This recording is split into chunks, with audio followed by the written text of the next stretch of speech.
मित्रांनो, कोणाला कोणाची कधी गरज किंवा मदत लागते, अहंकार नाशाकडे नेतो, तर सेवा ही आनंदी जीवनाचे सार्थक ठरते।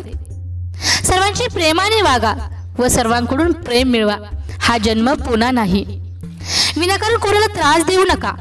आज वेळ व रुबाब आपला आहे म्हणून कोणाचे नुकसान होईन असे वागू नका। आपल्या सत्तेचा गैरवापर करू नका। कृपया वेळ काढून नक्की ऐका।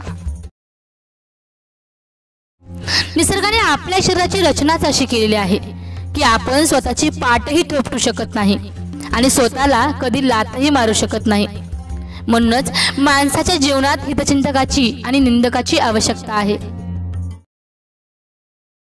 आयुष्यात असे लोक जोडा जे वेळ येईल तेव्हा तुमची सावली आणि वेळेला तुमचा आरसा बनतील।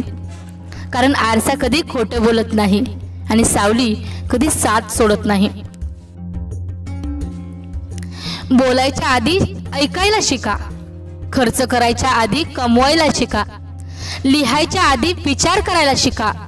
हार मानण्याआधी प्रयत्न करायला शिका आणि मरायच्या आधी जगायला शिका।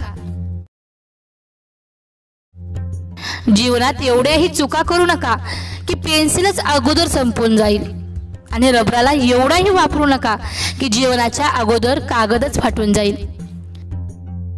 जीवन जगताना संगत ही खूप महत्त्वाची आहे। आपलं वय व पैसा यांच्यावर कधीच गर्व करू नये, कारण ज्या गोष्टी मोजल्या जातात त्या नक्की संपतात। मृत्यूनंतरचं हेच कटू सत्य। पत्नी दरवाजापर्यंत, समाज स्मशानापर्यंत आणि पुत्र अग्निदानापर्यंत आणि फक्त कर्म शेवटपर्यंत। जिच्या उदरात जन्म होतो ती माता, जिच्या उदरात अस्त होते ती माती, यातील वेलांटीचा फरक म्हणजे माणसांचे जीवन। नक्की ऐका। जन्म दुसऱ्याने दिला, नाव दुसऱ्याने ठेवलं, शिक्षण दुसऱ्याने दिलं, रोजगार दुसऱ्याने दिला, इज्जत दुसऱ्याने दिली, पहिली आणि शेवटची अंघोळ सुद्धा दुसरेच घालणार, मरणानंतर संपत्ती दुसरेच वाटून घेणार आणि स्मशानभूमीत दुसरेच घेऊन जाणार। तर देखील संपूर्ण आयुष्यभर माणसाला कोणत्या गोष्टीचा गर्व असतो हे सांगणं मात्र कठीणच। दुःख इतकं नशीबवान आहे की ज्याला प्राप्त करून लोक आपल्या माणसांना आठवतात। धन इतकं दुर्दैवी आहे की ज्याला मिळवून लोक नेहमी आपल्या माणसांना विसरतात। किती विचित्र आहे ना।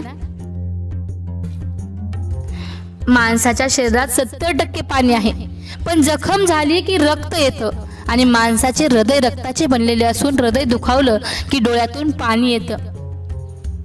चांगले मेसेज नेहमी जास्तीत जास्त शेअर करा, मनाला खूप वेगळा आनंद मिळेल। खूपच सुंदर लेख आहे, त्यामुळे मी तो तुमच्यापर्यंत पाठवला। तुम्ही इतर ग्रुपवर सेंड करा। पूर्ण ऐकल्याबद्दल धन्यवाद।